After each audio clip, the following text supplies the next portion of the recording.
Earlier in the program, we looked at the case of 79-year-old Lolisio Pupu, who fell and sustained a deep gash to his face. Lolisio was taken to Middlemore Hospital in Auckland, where he waited 5 hours before a doctor was able to look at his wound.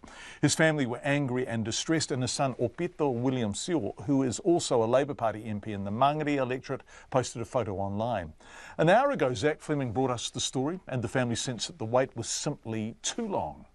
Dr. Vanessa Thornton is Acting Medical Officer of Health at the county's Manukau DHB. I asked her if she was familiar with what happened to 79-year-old Lolisio at Middlemore Hospital.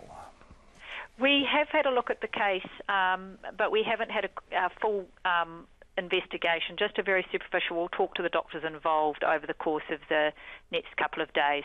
Okay, the facts are on the face of it that he waited 5 hours before a doctor saw him? That's correct. And yep. Is that good enough? Well, we have people working very hard to achieve good clinical outcomes at Middlemore, and obviously we prioritise our patients. So the sickest and most urgent patients will be seen first, if you'll understand the triage categories. And yesterday we had quite a lot of emergencies happening around the time he arrived, unfortunately. But obviously it's very distressing for families to wait for a long time to be seen. Okay. You are Acting Chief Medical Officer. Actually, normally you are a doctor in emergency, right? Yes, that's correct. Okay, so emergency, if there are a sea of people sort of sitting out there waiting to be treated, yes. Who makes the decisions about who gets seen first? So we have a triage system that the nurses review to get the most urgent and life-threatening conditions seen immediately. And we have 100% compliance on those status 1 patients. And those are the patients that become, you know, the core business that we see immediately. And then they're triaged down from there to a Category 5 patient. Okay, so when Lolisio was waiting, how many status 1 patients did you have through in those 5 hours? I haven't got the details on that, but I am aware from the emergency physicians who were working yesterday that there were a number of very sick patients requiring intensive care in the emergency department at that time. Do you have enough personnel in the emergency department? Look, we're always working hard to improve the care in the emergency for good clinical outcomes for our patients. At times we have surges and serious patients that are happening, and so we're always trying to match the resource to the demand. Right. See, I don't know why I'm interviewing you, because, I mean, I'm delighted. Thank you for phoning in, and we're delighted someone's fronting on behalf of the DHB. But you are an emergency doctor, and I suspect a very good one, who gives a damn. But you seem to me to find yourself in the position where you're running interference on behalf of government health funding. I mean, if I asked you if you have enough money, if I asked you if there were enough personnel in emergency, would you ever be able to say no?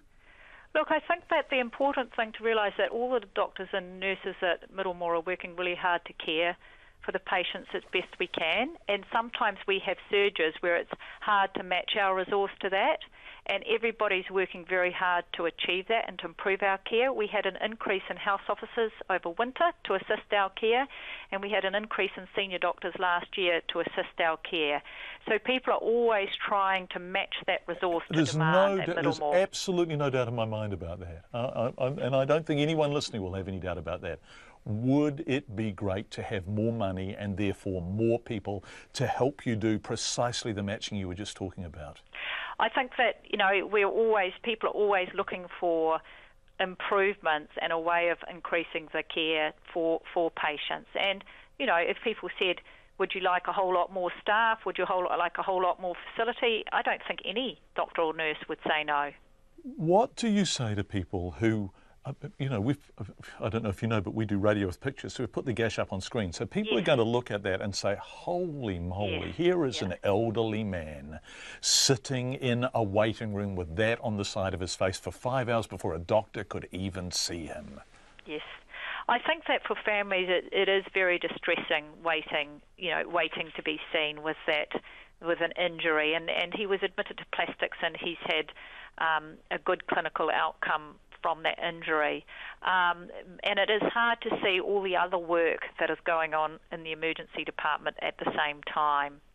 And we're always working hard to try to help families and to understand, and the nurses spend a lot of time caring for families when medical staff are tied up with the priority 1 patients But yes, I can understand that for the family it would be distressing. Dr. Vanessa Thornton, Acting Medical Officer of Health, normally in fact an emergency department doctor for Counties Manukau DHB. Be really interesting to see health funding in the budget tomorrow.